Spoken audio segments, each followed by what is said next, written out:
Are you sure? Here's the 30-second lesson on what legends know. Never ask a bride why she's getting married. Don't wear a skirt on a windy day. Deodorant is not a shower. Don't sniff chili flakes. And don't forget, saving is not investing. Legends don't just save, they invest in mutual funds. Mutual fund investments are subject to market risks. Read all scheme-related documents carefully. This is being recorded on 6th of September 2024. Now, why is 6th of September significant? Why am I underlining it? Regular watchers of Cut the Clutter, also those who've been reading National Interest for a couple of decades longer, might remember that it is around this time in September that we go back to a story, many aspects of which we keep telling, and many aspects of which keep opening up, because this was a very important story. This is the story of the 22-day war in 1965 that India and Pakistan fought, that Pakistan started and India responded to. Pakistan was the side with a plan in that war. 6th September is particularly important because in Pakistan, they observe it as their National Defense Day, or Defense of Pakistan Day, the day on which they think their armed forces did so brilliantly that India did poorly in all areas, on all battlefronts. The fact, however, is that the end of that war, Pakistan, which had started the war, the only side which had objectives in that war, that is to grab Kashmir, they failed to achieve anything. Both sides suffered heavy attrition, lots of casualties, lots of losses. But even if you just count the acreage of territory captured, India captured more than Pakistan did. Most of the territory either side captured, by the way, was strategically and tactically of no value except the Haji Pir Pass, which India captured a couple of weeks before the war actually began in first week of September. The reason we are visiting this story again this 6th of September, and at least some aspects of the story, is because of something that most of us would have watched on our TV screens today or will watch in the course of time. That is Home Minister Amit Shah releasing the BJP's election manifesto for Jammu and Kashmir. Remember, this is the Union Territory of Jammu and Kashmir. This will be the first assembly election in Jammu and Kashmir since Article 370 was made irrelevant, and since other constitutional changes were carried out, since the statehood of Jammu and Kashmir was taken away and it was split into Jammu and Kashmir and Ladakh, two union territories. These were big epochal changes more than 5 years back, a little over 5 years back. This is the first assembly election after that. Now, the reason it is important to remember 1965 and what happened, what could have happened, and what did not happen is that was the last opportunity. 1965 was the last opportunity, the last test opportunity when the Pakistanis could have taken Kashmir Valley by force.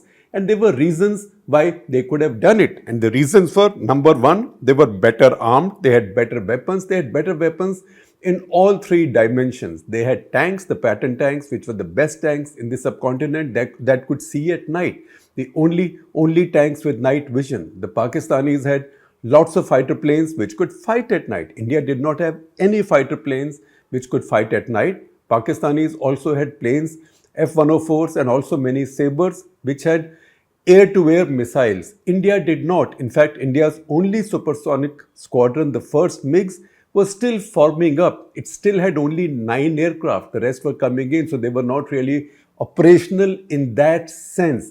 The Pakistani Navy had a submarine, the only submarine in the subcontinent for any navy in the region. And Indian Navy by that time did not even have sufficient sonar capability to find that submarine. So just the presence of that submarine forced the Indian Navy mostly to stay in safer harbor. So with all those advantages, Pakistanis would have had a better chance. And also, Pakistan was the only side with a plan, and it was a good plan. Good plan tactically and also strategically. There was dash, there was daring, and there was a great deal of planning. And they started with what was called as Operation Gibraltar.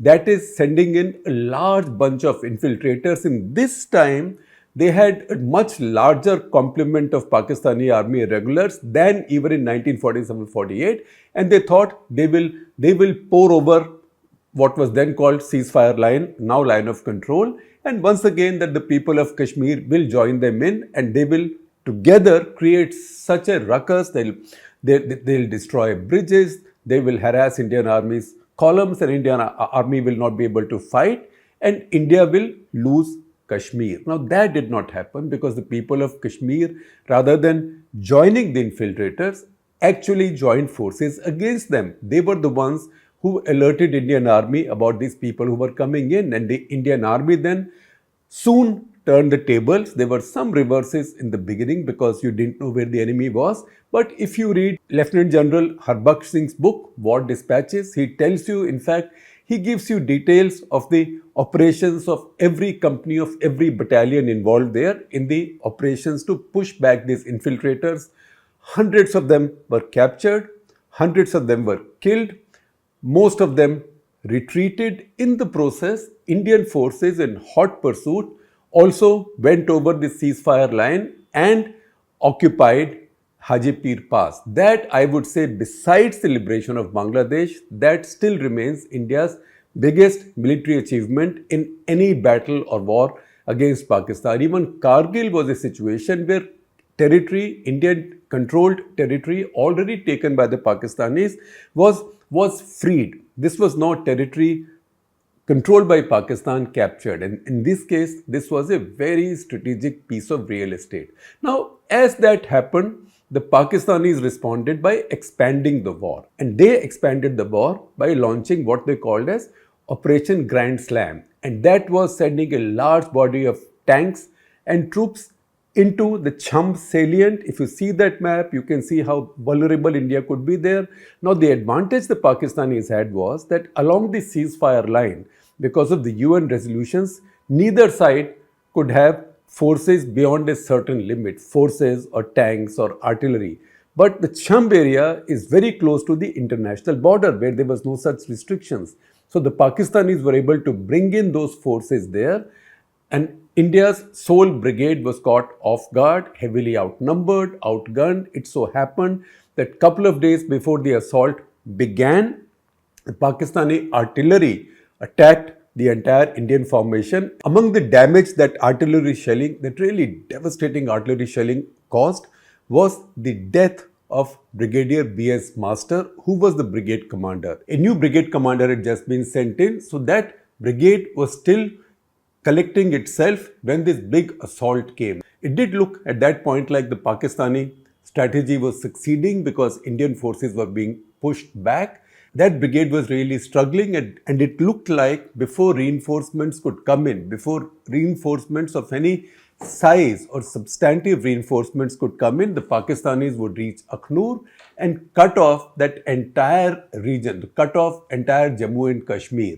That is the prospect India faced when India decided on September 3 to open up two fronts. India decided to enter the Lahore sector from Wagah and also the Sialkot sector from the Samba area.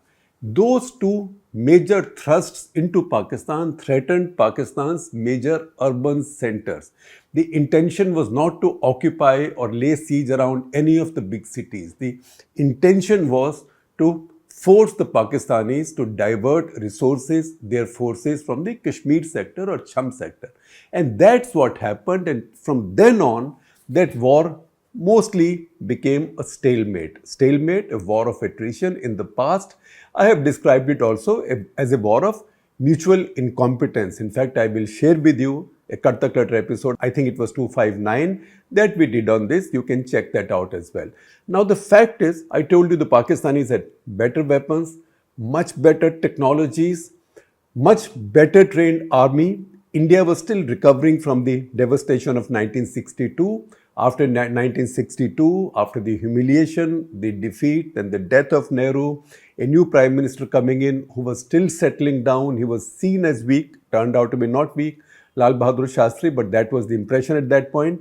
Indian armed forces were in transition. There was a massive expansion going on. Sometimes there was a shortage of officers. Sometimes there was a shortage of trained personnel as new units were being formed. So the Pakistanis thought that it's good to catch India in transition. India demoralized after a big defeat, and then in transition. Earlier in that year, the Pakistanis had carried out some kind of a test attack in the Cham sector. So they brought in their tanks and also other resources in the Cham sector where India did not have a large enough military presence, and also tactically the Indian side decided not to expand the fighting in that area because there was a realization that India was not yet ready, particularly to fight a war so far away from the Indian military center. So the Pakistanis got the impression that India was really weak. The fact, however, is that India were in transition. At the same time, India did not really have an objective in that war. India was only trying to defend itself. Pakistan had an objective on which they had planned and exercised now for a very long time. And that objective was to first carry out this massive subversion in Kashmir, cause an internal uprising, at the same time launch this Grand Slam business and cut off Kashmir from the rest of India and take the valley, and then call India for negotiations and quote unquote settle the Kashmir issue the way they wanted it. The fact that the Pakistan failed to achieve this, since they were the only side with an objective, that's the reason we say that the Pakistanis lost this war. Militarily, there were many battles won and lost by either side. I would say the more substantive battles, particularly you say the Battle of Khemkaran was won by the Indian side, very substantive battle, the most decisive battle in that war. However, all of that does not count. All of that does not count. Those are all tactical victories and defeats. What counts is that the only side with a strategic, military and political objective was not able to achieve even 1 square inch of it and was left badly wounded and punch drunk because of this. Now, the interesting thing about that war is that war has been written about by more people and more intelligently and in greater detail than any of our wars. Writing of military history is really not a very strong skill in India, not a very strong skill or tradition in India or the subcontinent, despite the fact that the subcontinent's tradition of professional soldiering is rich. That's why in 2005, when I first visited some of these points in a national interest column, that was the 50th anniversary of the 1965 war. This is now us getting into the 60th year of that war.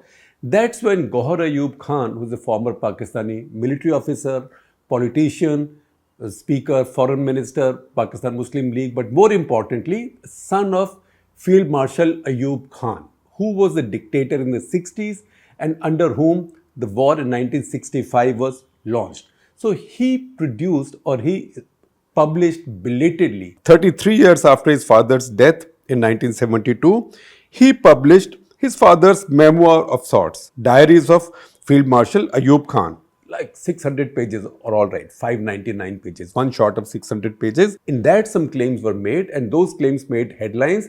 Also then gave us the cue to do some deeper research. It is after that Amrinder Singh, or Captain Amrinder Singh, the politician, who's also India's finest military historian, he and one of his old mates who retired as a Lieutenant General, or T.S. Gill, or T.S. Mao Gill, that was his nickname, they wrote a very detailed book called The Monsoon War. That is so detailed. In fact, it's almost too detailed for lay people. That's how more and more detail on this war have continued to come up even now. Now, when Gohar Ayub produced his father's book and made these claims, what was the claim?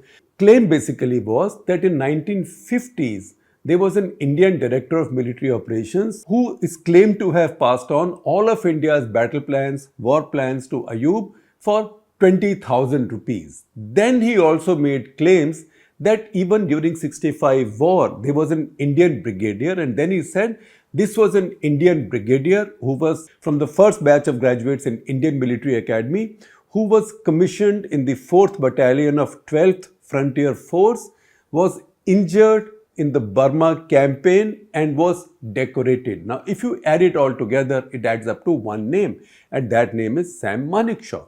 So he also insinuated that Sam Manekshaw as a brigadier passed on secrets to the Pakistanis, and it's as a result of that knowledge that after the Indian side opened up the fronts on the Lahore sector and Sialkot sector, that the Pakistani side, that Ayub Khan was able to send in his armor, sort of outflanking the Indian forces, the mass of Indian forces, getting behind them and driving towards Beas almost unopposed. However, we know what happened in Khimkaran and it went wrong.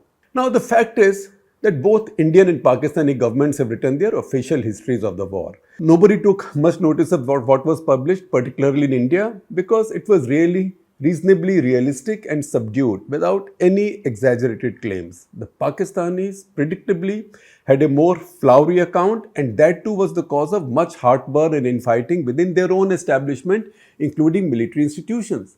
The key question was, if all three wings of the Pakistani armed forces had done as well as they claimed, how come they had nothing to show for it at the end of the war? In terms of territory, in Punjab and Kashmir, India had more at the end of those 22 fateful days, which, by the way, was the title of late D.R. Mankekar's very good book on the 1965 war. If you consider the key theatre of Kashmir, while the Pakistanis had gains in the Chamjauria, in Kargil, some gains in Kargil, tiny ones, Rajouri, and more importantly, in the Uri sectors, India had nibbled on much greater chunks of crucial territory, including the Haji Pir Pass.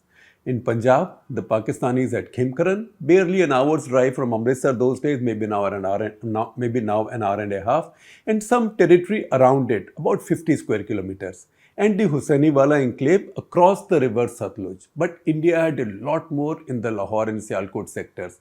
Yet nothing except Haji Pir Pass and perhaps some Kargil posts was of any or much strategic significance. In fact, as I said earlier, the only thing of strategic significance was Haji Pir. If you looked at the situation after the ceasefire, it was one great messy stalemate. Both sides had suffered losses, India more in the air, Pakistan a lot more in tanks. It was, as Lieutenant General Jogi Dhillon, who commanded the 11th Corps controlling the entire Punjab sector in 1965, said, one big slogging match, a real war of attrition where nobody won or lost, no objectives were achieved or abandoned, no problem solved. It left both sides short of ideas as well. It left both sides also angry and frustrated. It was merely a warm-up for the next war, for which each side began preparing immediately after and which inevitably came in 1971. Yet, victory or defeat in war is usually determined by the objectives with which each side started out, or what was on the mind of the side that initiated it. This was a war initiated by Pakistan. Ayub Khan had run a military government. His armies had been fattened by the Americans after he joined the anti-communist security alliances. Zulfikar Ali Bhutto was his Kautilya as foreign minister, such as he was.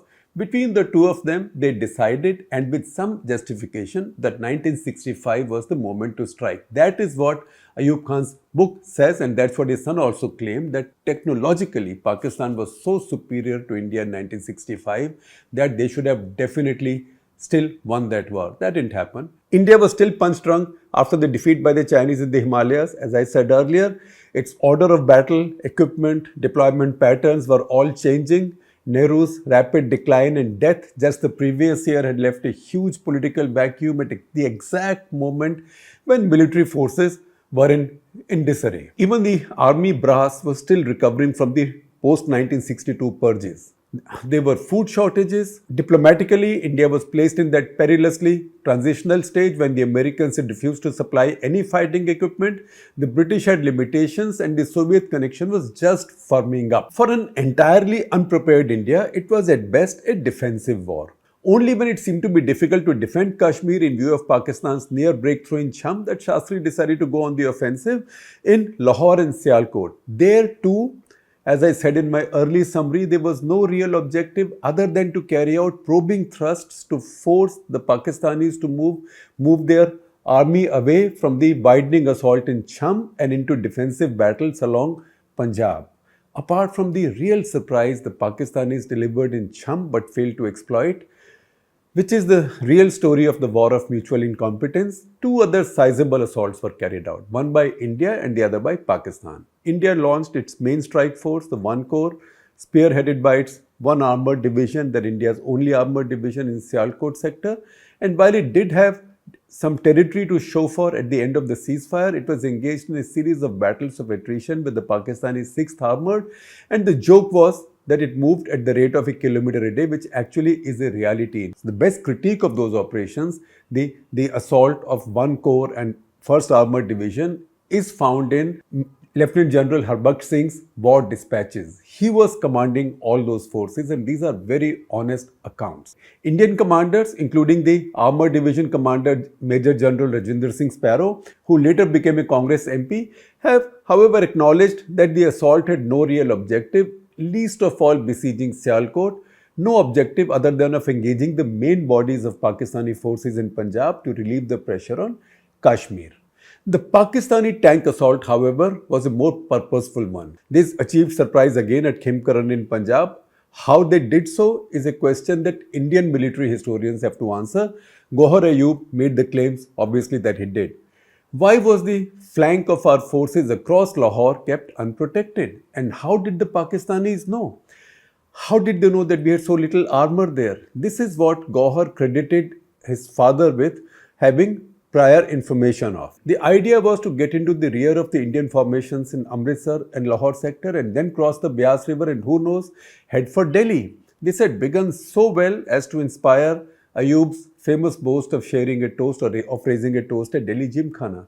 There was panic in Delhi. It is now believed that General J.N. Chaudhary lost his nerve and wanted to abandon most of Punjab and dig in east of the Beas, the other side of Beas. So much was the panic that even the president's bodyguards were asked to be relieved of their Rashtrapati Bhavan duties and get back to their fighting formations. The most accurate Indian account of this perilous phase, as I told you, is to be found in war dispatches published by Lancer International in 1991. You can see the jacket on your screens. Lieutenant General Harbaksh Singh, who was then the Western Army Commander. The Western Army Commander then also had charge of all of the Kashmir sector. What is the Northern Command now? It was one command. He confirms in his book the arguments between him and General Chaudhary, one wanting to fight at Khimkaran and the other wanting to withdraw.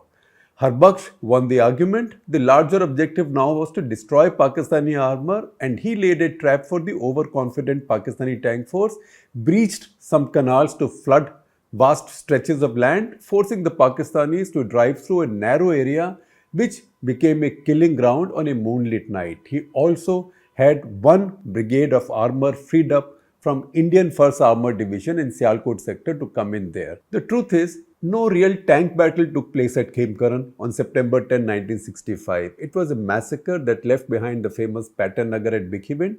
Pakistan's 1 Armored Division, the pride of its army, withdrew, leaving behind 75 tanks destroyed or abandoned. It was led valiantly and from the front, the Pakistani division, but with a rash foolhardiness that was the hallmark of Pakistani generalship in that war. Its GOC, Major General Nasir Ahmad Khan, was seriously wounded. Its artillery commander, Brigadier Shami, was killed and buried by the Indian Army at the village Asal Uttar, after which the battle is named for posterity. It's the Asal Uttar, like the real answer. And he was buried not far from the grave of the Indian anti-tank gunner Havaldar Abdul Hamid, who won his Paramveer Chakra in that battle as well. The entire tank force of Pakistan's famed 4th Cavalry was captured, along with its commanding officer, 12 other officers, including 6 majors, and several others who surrendered voluntarily on the morning of September 11. The war's most audacious attack, one that spread shivers in Delhi, had ended in complete disaster. That is the near victory Gohar credited on the alleged betrayal of secrets by an Indian brigadier, and he left no doubts as to who he thought that brigadier was. Obviously, this was denied vehemently on the Indian side. Even the Pakistani side called him irrational. Even officially, his claims were dismissed as a joke or maybe mere pompous bragging. While Pakistan did, at the end of the war, did hang on to little Khimkaran salient and little bit of territory, say just about 50 square kilometers, the Pakistani army never recovered from the disaster there. You do not have to believe stories that Indian reporters or soldiers of that time tell you, or what Indian generals may have written. I heard it firsthand from Wolf Gross, who I met in 1987 while researching an arms proliferation book in Northrop, Corporation's office in Rosslyn on the outskirts of Washington, D.C.